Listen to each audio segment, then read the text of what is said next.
लखीमपुर खीरी जिले में शारदा और घाघरा नदी अपने रौद्र रूप में बहकर जमकर तबाही मचा रही हैं, जिसके चलते खीरी जिले की 5 तहसीलें बाढ़ से प्रभावित हैं और इन तहसीलों की लगभग 1.5 लाख की आबादी बाढ़ से जूझ रही है। वहीं पलिया तहसील का कस्बा चारों ओर टापू में तब्दील हो गया है। कस्बे तक पहुंचने के लिए रेल मार्ग और सड़क मार्ग दोनों ही पूरी तरह से कट गए हैं, जिनकी तस्वीरें रोंगटे खड़े करने वाली हैं।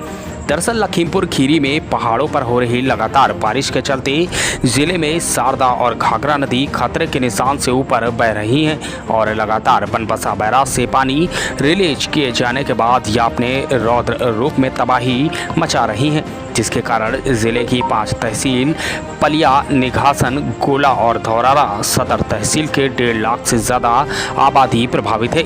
साथ ही 1000 एकड़ से ज़्यादा की फसलें बर्बाद होने की कगार पर पहुंच गई हैं।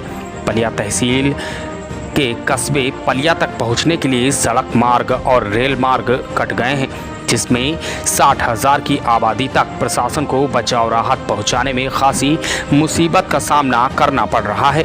प्रशासन ने इन तहसीलों में एनडीआरएफ की टीमों को तैनात कर दिया है और बाढ़ में फंसे लोगों को रेस्क्यू कर ऊंचे स्थानों पर पहुंचाने का कार्य भी बदस्तूर जारी है। हर संभव मदद पहुंचाने के लिए प्रशासन नाकाम कोशिश कर रहा है, लेकिन सभी प्रयास नाकाफी साबित हो रहे हैं। वहीं तेज धार के चलते रेलवे ट्रैक कट गया है, सड़क भी कट गई है। हालांकि रेल मार्ग को बचाने की कोशिश प्रशासन के द्वारा की गई थी, लेकिन फिर भी वह बचा नहीं पाए।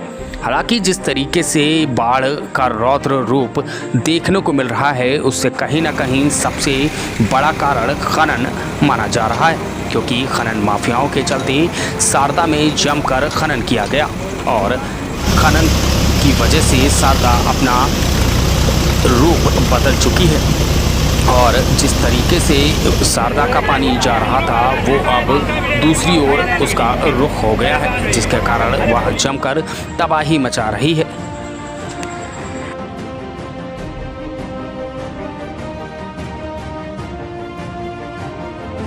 नेपाल में अत्यधिक वर्षा होने की वजह से शारदा नदी में बहुत ज़्यादा पानी आ गया है। खासतौर से बनबसा बराज में बहुत पानी गुजरा है, जिसकी वजह से पलिया के कुछ गांव जो हैं वो प्रभावित हुए हैं, जैसे कि आज़ाद नगर, गोविंद नगर और पटेहन। ये कुछ गांव हैं जिनमें काफ़ी ज़्यादा लोगों को रेस्क्यू किया गया है, उनको राहत सामग्री पहुंचाई गई है प्रशासन द्वारा। अब वो धीरे धीरे पानी बढ़ती हुई मात्रा में शारदा बराज की तरफ आ रहा है। और निघासन में भी हमारा एक रतिया गाँव है, जहाँ पे अभी वर्तमान में एनडीआरएफ रेस्क्यू ऑपरेशन कर रही है। वहाँ 15 लोग बच्चे समेत रेस्क्यू कर लिए गए हैं अब, और उनको वापस सुरक्षित स्थल पर लाया जा रहा है। विभिन्न जगहों पर पूरे जनपद में जो गांव प्रभावित हैं, लगातार हमारी टीमें वहां पहुंच रही हैं और लोकल फील्ड स्टाफ सबके साथ संपर्क में भी है। कहीं कोई उस तरह से दिक्कत नहीं है अभी तक। ना कोई चोटिल हुआ है, ना कोई घायल हुआ है, ना किसी की मृत्यु हुई है। सभी लोग पशु समेत सुरक्षित हैं और प्रशासन सजग है, सारी व्यवस्थाएं कायम हैं। बताया कप्तान साहब ने आपको, बताया भी आपको कप्तान साहब ने। उस विषय में रेल विभाग अपनी कार्रवाई कर रहा है। आज से नहीं, पिछले 3 दिन से उस पे काम चल रहा है। देखिए, उम्मीद है कि वो जल्दी खुलेगा। जैसे ही पानी थोड़ा थमेगा उसको खोला जाएगा।